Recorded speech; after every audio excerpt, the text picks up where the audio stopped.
Todd with Reason Files. It would appear that YouTube has taken a proactive stance on Steven Anderson's live sermons, or pep talks, or whatever you want to call them. Let's take a listen. So literally, while I was just preaching right now, our new YouTube channel was deleted while I was preaching, and it has no strikes on it. 0 strikes. Because I think that we're just not allowed to have a YouTube channel, is what's going on. Or it's either one of two things. Either, because remember, when they deleted my channel, they deleted all my channels the same day. So we're just not allowed to have a YouTube channel, apparently. Or the other thing could be, is there a computer algorithm that as soon as it hears, wah, wah, wah, wah, corona, vaccine, don't take it, don't do it, it's just like, oy vey, shut it down. Or apparently this could be more personal, and they could have somebody monitoring the channel and simply terminate it in the middle of his sermon. Obviously, YouTube has no issues with squelching someone's freedom of speech, regardless if you're for or against Steven Anderson. It's still a bad practice. Okay, Reason Files is going to take a look at a few words here in the English dictionary. Let's take a look at this word here. Sodom, an ancient city near the Dead Sea that was destroyed by God for the wickedness of the inhabitants. And we'll take a look at this word here, sodomite. And it gives a definition there and a little etymology on the word. After the video is uploaded, we'll see if YouTube tags me, or if the video gets taken down, whatever. Okay, moving forward.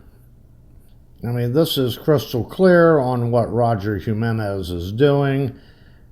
He is promoting a self-help book that was written by a Mormon high priest. And he has 7 videos on his channel promoting this nonsense.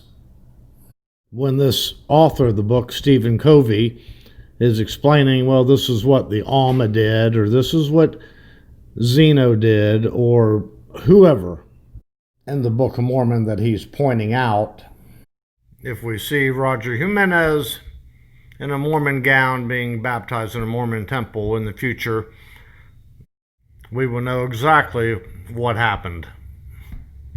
Also, I'm going to provide some answers to someone who asked some serious questions on YouTube here, and we're going to go ahead and play this clip. And I'm out there walking, and I'm walking the park, and you know what I frequently have seen their toddler playing at the park, and I'm looking up, is there a parent here? Is there a sibling here? Is anybody here? It's just this tiny little kid playing at the park. And I'm like I'm in this dilemma, like, what do I do here? Do I take this kid back to their house? I don't want to, that's not my place. I don't want to do that, Then what are they going to accuse me of then? It's just like, I'm just thinking, like, do I go all the way around and knock on their door and say, hey, you get, and you know what? Finally, I just thought to myself, well, you know what? This is just another day at the office for this kid, so you know what? It's not my kid, it's not my problem. Because these kids are so unsupervised all the time, you know what? This one time isn't going to make a difference. And I just walked away. Sorry. And here we have Steve Anderson doing what every narcissist does when his wrongdoing has been exposed. He plays the blame game. He immediately points his fingers at others in an attempt to deflect the spotlight off himself and onto someone else. This tactic's known as DARVO, which stands for deny, attack, reverse, victim, and offender roles. And this is precisely what Anderson is doing. All of a sudden, the family of one of his son's victims becomes the offender, according to Steve Anderson. This is all part of the narcissist playbook. Now that you're aware of this, you will begin to see it more often in Anderson's videos, sermons, and sermons of other new NIFB pastors. Anderson's attempt to slander the family, however, has failed. When an investigation into his claim turned up no supporting evidence, unfortunately, Anderson's flying monkeys have now started to put forth some slanderous false accusations. Okay, the questions that are going to be addressed. Okay, this is just a joke. Calm down. If it was one of Steven Anderson's kids, would we be calling for the child to be removed from the home? Basically is what you're asking there. And no, I wouldn't. Personally, certainly there would be probably some questions, but no, I would not be asking for children removed from the home. That's crazy. And also on your second question, it appears you're using deflection and other tactics.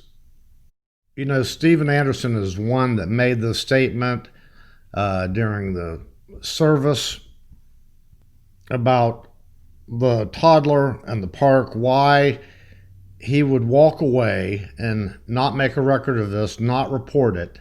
Simply picking up the phone and dialing 911 would have caused a report to be made.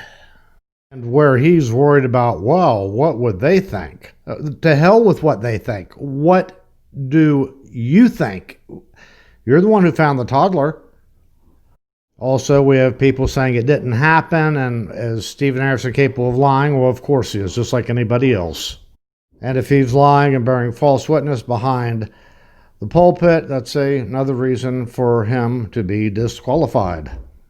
Perhaps with his kids involved in a pornographic chat, thinking that a statement like this might help, but yet actually caused more damage, and the statement did not help deflect from the chat, you have more problems. And as far, there was another question I didn't post that he asked, that why aren't the Reason Files investigating the family? You know what? Steven Anderson has all kinds of investigators. He has Jeff Utzler and Ben the Baptist and Mr. Chambers. You should be asking those people that question, not the Reason Files. The Reason Files out.